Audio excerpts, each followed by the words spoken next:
NCP की committee ने शरद पवार का इस्तीफा नामंजूर कर दिया है। एनसीपी नेता प्रफुल्ल पटेल ने कहा है कि सर्वसम्मति से यह बैठक में फैसला लिया गया कि शरद पवार 1 साल तक अध्यक्ष बने रहेंगे। उन्होंने साथ ही कहा कि शरद पवार के फैसले से सब हैरान थे और उनके इस्तीफे से पार्टी को बहुत नुकसान होता। वहीं शरद पवार के समर्थकों ने इस दौरान उनके लिए जमकर नारेबाजी भी की है।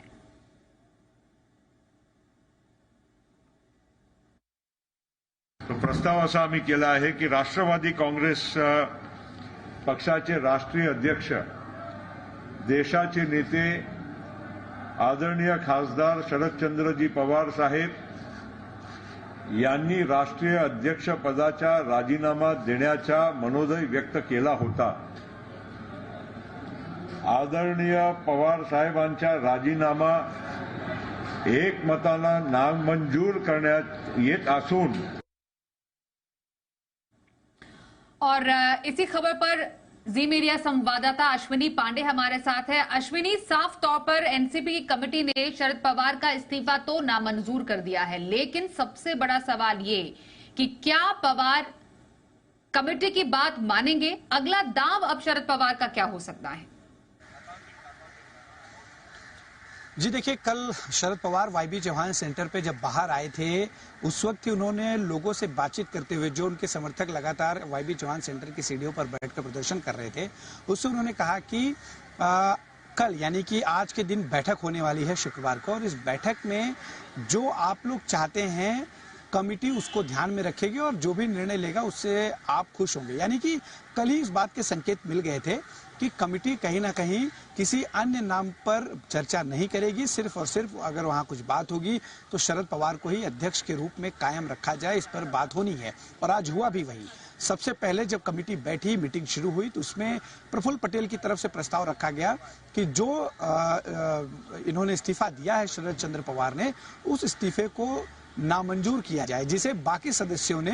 एक मत से पारित कर दिया। इसके अलावा अध्यक्ष पद की जब बात आई तो सभी का कहना था कि शरद पवार ही अध्यक्ष के तौर पर बने रहें और कम से कम लोकसभा चुनाव तक उनके पास ही कमान होनी चाहिए, क्योंकि आने वाला समय अगले साल महाराष्ट्र के विधानसभा का भी चुनाव है और जो है लोकसभा का भी चुनाव है। तो ऐसे में दो महत्वपूर्ण चुनाव को ध्यान में रखते हुए शरद पवार का अध्यक्ष पद पर बना रहना जरूरी है, ये सभी कमेटी के सदस्यों का मानना था। और यही वजह है कि एक मत से ये प्रस्ताव पारित किया गया और उसके तुरंत बाद सभी नेता शरद पवार से मिलने के लिए सिल्वर ओक गए, जहां वो अपने द्वारा जो डिसीजन लिया गया था इस कमेटी का, वो डिसीजन शरद पवार को बताया गया, जिसके बाद शरद पवार ने इन नेताओं से साफ तौर पे कहा कि उन्हें कुछ वक्त दिया जाए, कम से कम 2 से 3 दिनों का वक्त दिया जाए, इसके बाद वो अपना फैसला क्या होगा वो बताएंगे। यानी कि अब ये देखना होगा कि 2 से 3 दिनों के बाद शरद पवार अपने ही फैसले जो उन्होंने इस्तीफे का लिया था उस पर अड़े रहते हैं, या फिर लगातार जो एक कार्यकर्ताओं की तरफ से अपील की जा रही है और कमेटी ने भी अब एक तरह से कह दिया है कि आप ही बने रहिए, उस पर वो अपने फैसले को वापस लेते हैं इतने दबाव के बाद। कि शरद पवार इस्तीफा दे। बहुत ही संक्षिप्त में अश्विनी, इस्तीफे के ऐलान से शरद पवार संदेश क्या देना चाहते थे? जी देखिए, राजनीतिक हल्के में बड़ी चर्चा है कि ये जिस तरह से इस्तीफे का उन्होंने अचानक ऐलान किया बिना किसी के से बातचीत किए हुए, आमतौर पे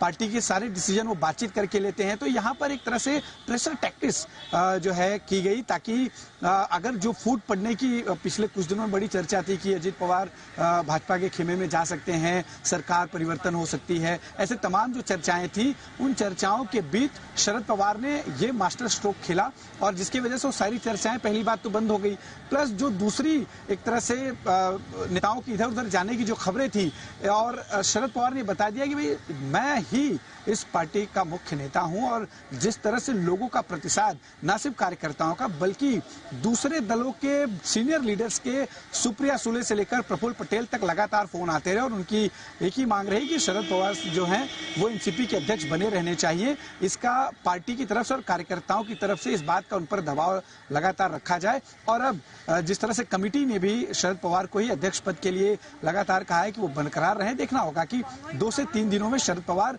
क्या अपने फैसले को पलटते हैं या फिर अपने पुराने फैसले यानी इस्तीफे के फैसले पर बरकरार रहते हैं। जी धन्यवाद करेंगे अश्विनी पूरी खबर पर और ज्यादा डिटेल्स देने के लिए।